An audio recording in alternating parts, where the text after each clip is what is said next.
what causes system collapse. Now, this is the presentation outline, and quickly, for us to understand what system collapse is, what is a grid? Simple. Interconnection of generation, transmission, and distribution network. All the equipment interconnected together so that power can flow from generation to distribution. That's just a grid. Simple.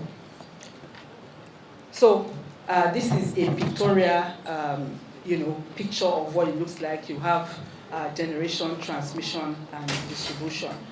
This is what I call a straight line picture, so to say. Captures your fuel infrastructure, your generation, transmission, and your distribution as well.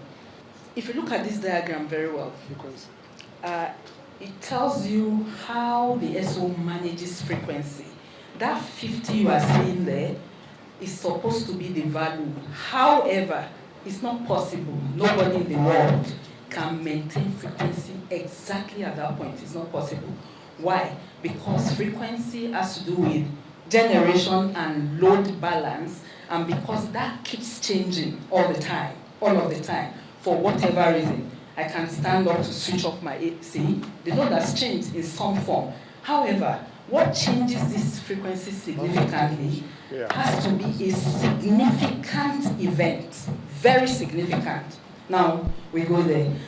The frequency limit, it has a limit, tolerable limit, 50.2 and then 49.8 on the lower side. That is the Nigerian tolerable limit for frequency. Now, this is another diagram showing you that if you have a deviation for whatever reason, you have to take immediate action. And there are different actions you can take. But certain events can actually overwhelm you. Let me put it that way, overwhelm you, and you won't get that done. Even if you do, it will result to nothing. And I'll show you one quickly. So if you have a stable grid, this is what it looks like. Everywhere is calm. Just calm. But is that realistic? No, quite impossible, sir. This is another diagram, a balanced grid. I want you to look at this diagram very well. Here we have generation 3001, and then the demand, which is the load, is also 3001. That's how you see the flow was going on. Nothing is violated. We are calm, we are at peace. But it doesn't happen like this in real life. So this is a balanced grid. This is what it looks like. Now, grid instability, which leads to collapse. Because we have one grid and we have several participants on that grid, anybody who misbehaves, let me put it in that word, anybody who misbehaves can bring down the grid. That's just the message. So now, this is a grid. I want to take it one after the other. Let's talk about generation. If you look at this diagram critically, it's the same thing with the previous one, except that I've tweaked something there to make it clear. Just look at it. The demand is 3001.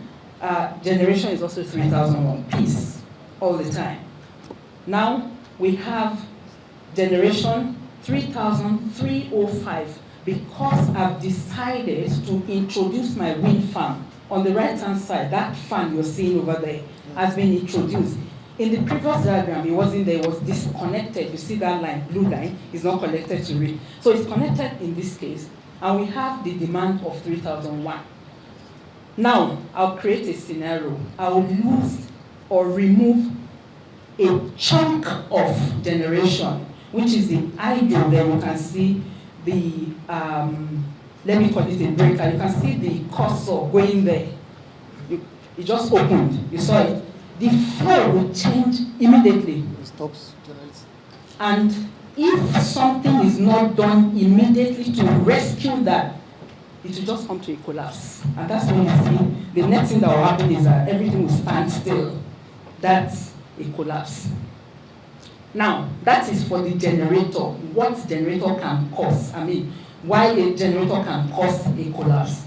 Now, the second one is if you lose major load. If you look at the extreme right of the diagram, you see residence bug is a major load. You create a scenario, lose it, remove it from the grid, and you see that your flow changes as well. You have to take immediate action, otherwise it will lead to a collapse. I don't want to go into the nitty-gritty so that I'll save your time. So the third scenario is if you have overload within the system. Something happens, you lose a generator, you lose a line, or a combination of these factors can also lead to a collapse. So because there are different participants, everybody has to behave well. Otherwise, we'll have a collapse. So the fourth scenario is where I have the hybrid situation. All scenarios come into play. Sometimes you have some of these events that you begin to wonder which even happened before the other one. But because, like the Honorable Minister said and the MD said, we don't have a SCADA system, it's quite difficult to carry out a tangible analysis. Who caused the collapse? Who started it? So this is what happens in the real life scenario.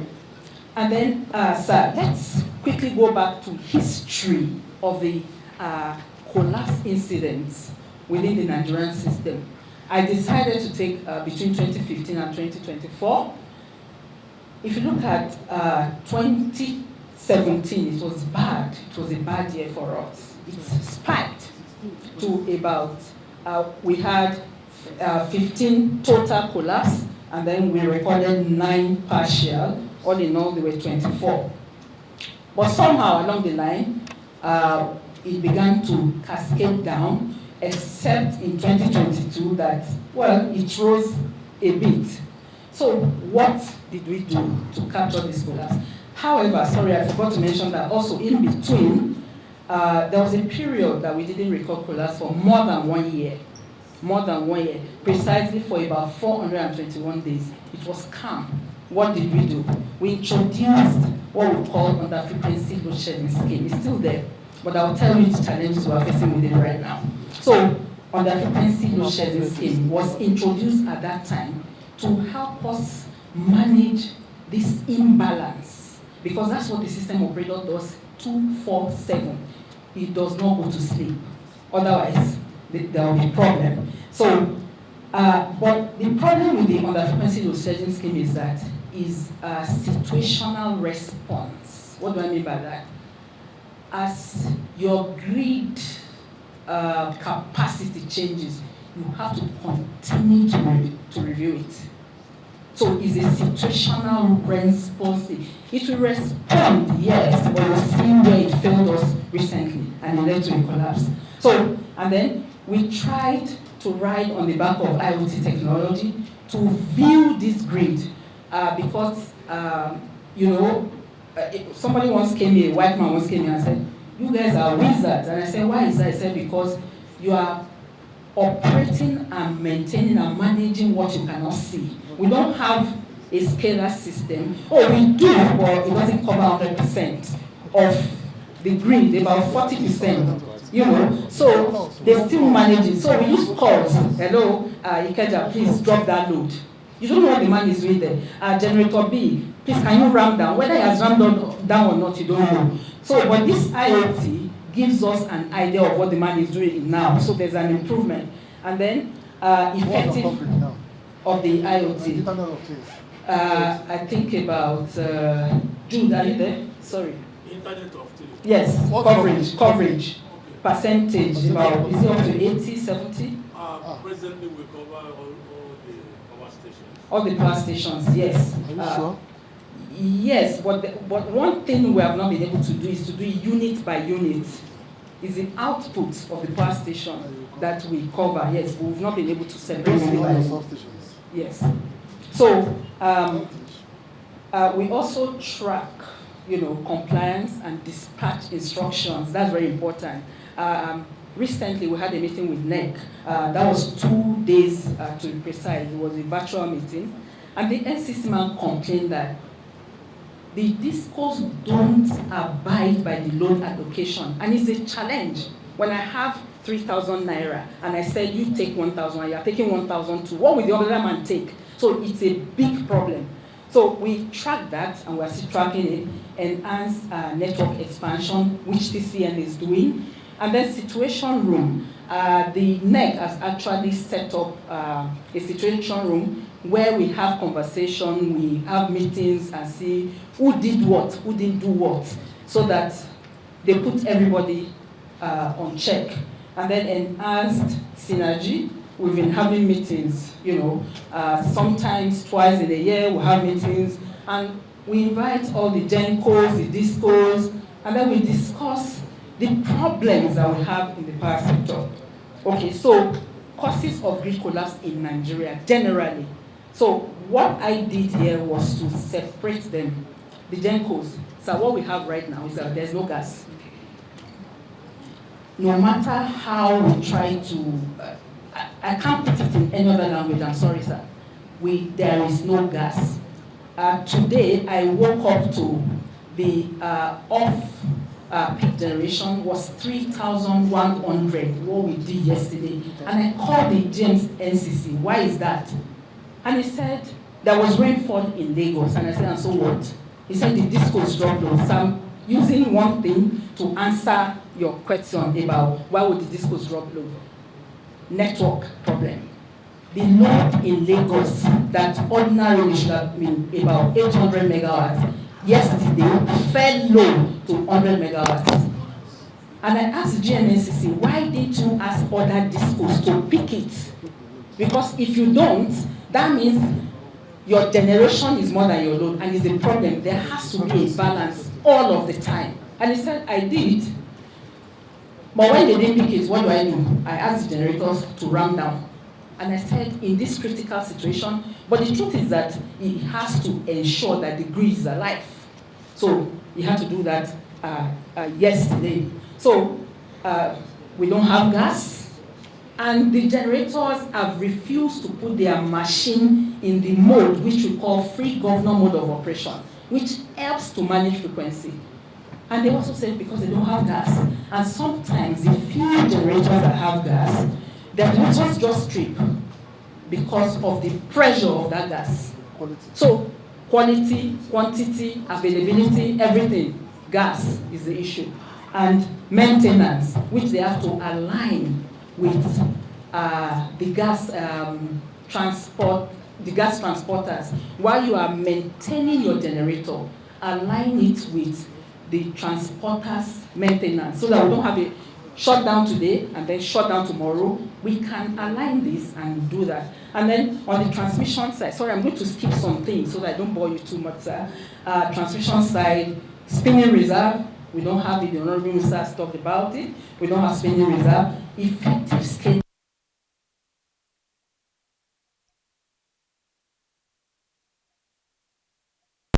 Sir, go ahead.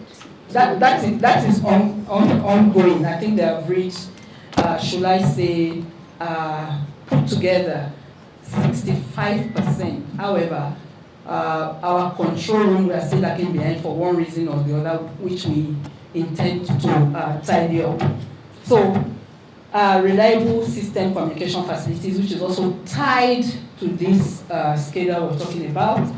And, the Honorable Minister mentioned aged transition facilities, which TCN is gradually changing, sir, replacing them. However, that's cost intensive, quite capital intensive. So we also need to do coordination, we do barrier settings, coordination, but as the system changes, as there's an upgrade, you have to revisit it, that's the point. So on the DISCOs, weak distribution network, we are battling with that, load allocation, and then harmonics, visibility, and insufficient load on the under-frequency scheme. So the other point I want to raise, which I put under other factors, is vandalism. The Honorable Minister has talked about it, the MD also mentioned it, and the vulnerability of attack by restive youths in certain locations. It causes a lot of problems for us to manage the grid.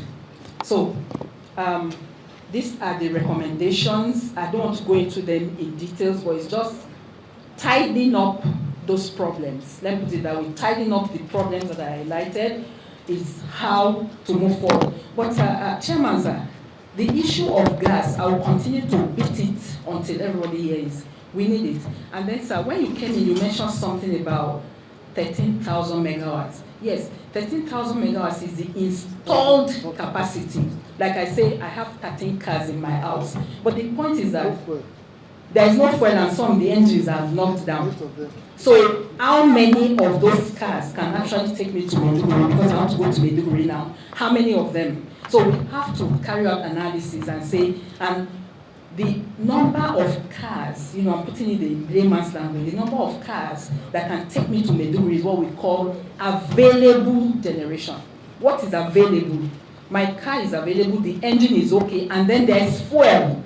If there's no fuel and the engine is okay, it can't take me to Maiduguri, so I don't need it. So it's not part of available generation. So all these factors have to be put together to say that yes, we'll have this. Yes, installed, they're there. But are they working? Even if you have gas for those ones, are they really working? And then, the issue of hydro, they are seasonal. By the way, they also have their limitations in that aspect. So that is that. So recommendations is just doing what the problems are, sorting them out. And this is my conclusion, sir. Reliability issues, system security, transmission distribution network failures where there are breakdowns in the grids and so on. Sorry, I'm rushing through that because I know anybody can read this, but that's just the message that I've passed across. Thank you very much, sir. Madam, you can see that the Senate committee is very, very, they received your explanations very well. Since you have also done this explanation in full view of the camera, which means that Nigerians were also better equipped now to understand the reasons why we have this incessant collapse. The only problem we have is whenever Nigerians hear, what comes to the mind of every Nigerian is, what do you mean they don't want power? They will tell you they don't have enough, so they cannot give you. Then they say that they are giving them power, and they say they don't want. I think we probably have to bring the discourse and let them explain to us how they will have power and say they don't want. Because from what you are doing now, you're telling us that sometimes what may lead to collapse is if you generate and it has nowhere to go. Because you cannot store electric power. Yes. You just have to put it, otherwise, just like Governor Lalong has said now, they've learned a lot now. Some have become electrical power engineers here now, knowing about frequencies